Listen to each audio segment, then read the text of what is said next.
Friends, welcome to எங்கள் வீட்டு சமையல்.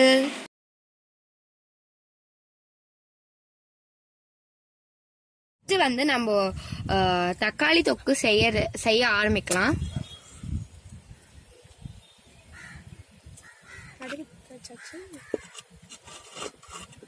கொஞ்சோண்டு கடாய் சூடானோடனே நம்ம வந்து எண்ணெய் ஊற்றிக்கலாம். தக்காளி தொக்கு செய்யறதுக்கு ஃபர்ஸ்ட் எண்ணெய் ஊற்றிக்கலாம். எண்ணெய் காஞ்சதும் நம்ம வந்து கடுகு போட்டுக்கலாம்.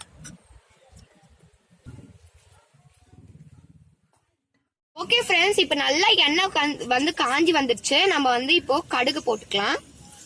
கடுகு நல்லா பொரிஞ்ச உடனே நம்ம வந்து கருவேப்பிலை போட்டுக்கலாம். இப்போ நல்லா வந்து பொரிஞ்சு வந்துடுச்சு. நம்ம நெக்ஸ்ட் என்ன போட போறோம்னா கருவேப்பிலை. கொஞ்சம் வதக்கிக்கோங்க.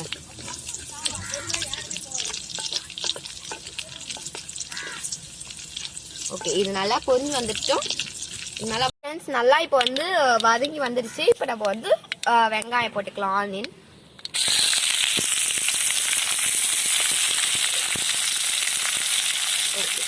இது நல்லா வதங்கி வந்தோடனே நம்ம தக்காளி போட்டுக்கலாம்.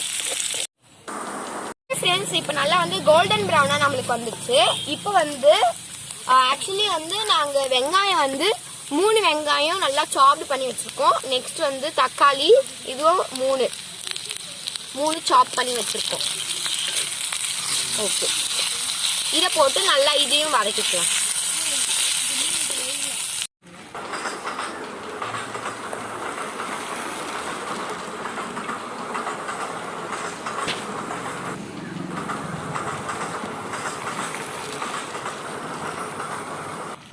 இதுக்கப்புறமா நம்ம வந்து இஞ்சி பூண்டு பேஸ்ட் போட்டுக்கலாம்.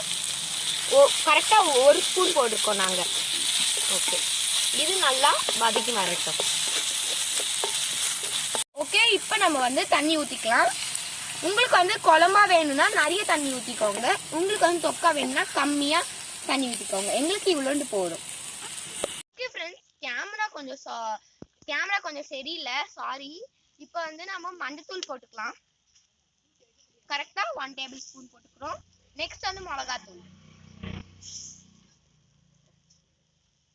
ஓகே, கரெக்டா நம்ம வந்து ஒரு 2 டேபிள் ஸ்பூன் போட்டுக்கலாம். ஓகே, இது நல்லா வதங்கிட்டோன்னே நம்ம வந்து உப்பு போட்டுக்கலாம். ஓகே, உங்களுக்கு தேவையான அளவுக்கு நம்ம டேஸ்ட் பார்த்துட்டு போட்டுக்கோங்க உப்புலாம். கொஞ்சம் வந்து அந்த எண்ணெய் வந்து பிரிஞ்சு வரணும். அப்போ வரைக்கும் நம்ம வந்து அதை வந்து விடணும். ஓகே ஃப்ரெண்ட்ஸ், இப்போ நம்மளோட டிஷ் ரெடி ஆயிடுச்சு. வெறும் தக்காளி சட்னி வந்து இருந்தா நல்லா இருக்காது. ஸோ அதுக்காக நாங்கள் வந்து தோசை செய்ய போறோம். வாங்க அதையும் பார்க்கலாம். ஓகே, நாங்கள் வந்து இப்போ தோசை சுட போறோம். ஸோ அதுக்கான மாவும் ரெடி ஆயிருக்கீங்க. ஓகே, வந்து தோசை கல்ல வந்து எண்ணெய் ஊற்றி கொஞ்சோண்டு அதை காய வச்சிருக்கோம். இப்போ வந்து நாங்கள் மினி தோசை தான் செய்ய போறோம்.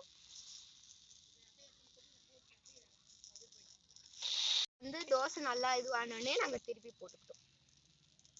தோசைக்கு சைட் டிஷ் தக்காளி சட்னி சூப்பரா இருக்கும். கண்டிப்பா நீங்களும் ட்ரை பண்ணிட்டு எப்படி இருக்குன்னு எங்களுக்கு கமெண்ட்ல சொல்லுங்க.